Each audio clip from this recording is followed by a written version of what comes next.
दोस्तों, नेपाल में जो कुछ हो रहा है या हुआ, उस सब के बारे में आप लोगों को सबको जानकारी होगा ही कि किस तरह से वहाँ के युवाओं ने गैर सत्ताधारी और सत्ताधारी नेताओं को जो है दौड़ा-दौड़ा कर रोडों में उसकी पिटाई की है। और भ्रष्ट सिस्टम के खिलाफ वहाँ के युवा जो है बाहर सड़कों पे निकले और वहाँ पे सारा कुछ जला कर के राख कर दिया है और वहाँ के भ्रष्ट सिस्टम के खिलाफ आवाज़ उठाया और नेताओं को दौड़ा-दौड़ा कर पीटा। सारे लोगों को वहाँ इस्तीफ़ा देना पड़ गया। ये सारे तथ्य जो है आपके सबके सामने हैं। अब सवाल ये उठता है कि वहाँ का जो मामला हुआ, लेकिन उसका असर सबसे ज़्यादा भारत में क्यों देखने को मिल रहा है? वो इसलिए कि यहाँ की मीडिया में जो बातें चल रही कि क्या भारत में ऐसा हो सकता है या विपक्ष लोग क्या कह रहे हैं, इस पर बहुत ज़्यादा जोर दिया जा रहा है। लेकिन सवाल ये है कि आपके पास अंतरात्मा है, आप खुद से सोच सकते हैं कि भारत में ये चीज़ें होगी या नहीं होगी। उसका एक ट्रिक है कि नेपाल में जो हुआ, नेपाल में होने का वजह क्या था? नेपाल में होने का वजह यह था कि वहाँ के नेता जो है बहुत ज़्यादा धार्मिक मुद्दों को बढ़ावा दे रहे थे। और दूसरा काम ये कर रहे थे कि भ्रष्ट सिस्टम जो वो बहुत ज़्यादा भ्रष्टाचार में लिप्त थे।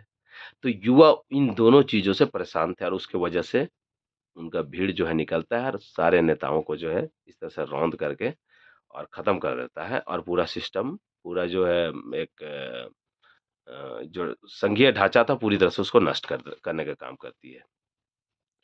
तो अब सवाल ये है कि भारत में क्या है? हिंदुस्तान में वो चीज़ें हो सकती है कि नहीं? अगर उस पर कोई अगर सवाल कर रहा है तो हम कोई आदमी बोलना इसलिए नहीं चाहता है कि उसके ऊपर कार्रवाई हो जाएगा। यहाँ ऐसा कैसे होगा?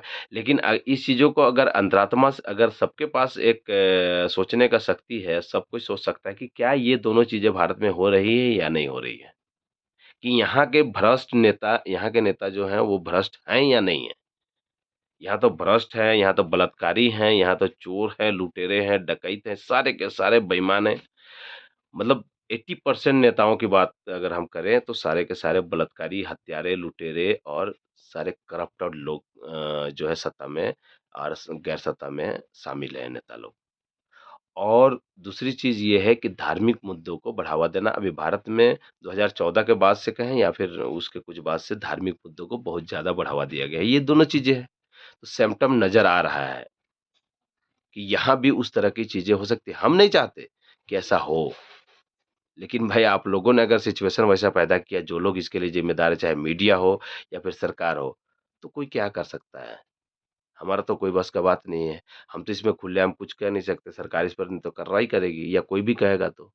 लेकिन सवाल ये है कि ये दोनों चीज़ें हैं कि नहीं है? लोग त्रस्त होगा, लोग जब उससे जब बर्दाश्त से बाहर हो जाएगा तो फिर क्या करेगा लोग?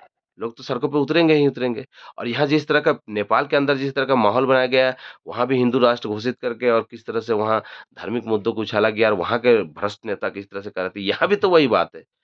कोई यहाँ उस चीज़ों को मतलब उसको ये कर सकता है क्या? काट सकता है कि यहाँ का कोई नेता जो है भ्रष्ट नहीं है या यहाँ जो है धार्मिक मुद्दों को बढ़ावा नहीं दिया जा रहा है। खाली धर्म सुबह से लेकर खाली शाम तक खाली धर्म, रात-दिन खाली धर्म के बारे में बात हो रहा है। हर चीज़ में धर्म को घुसेड़ा जा रहा है।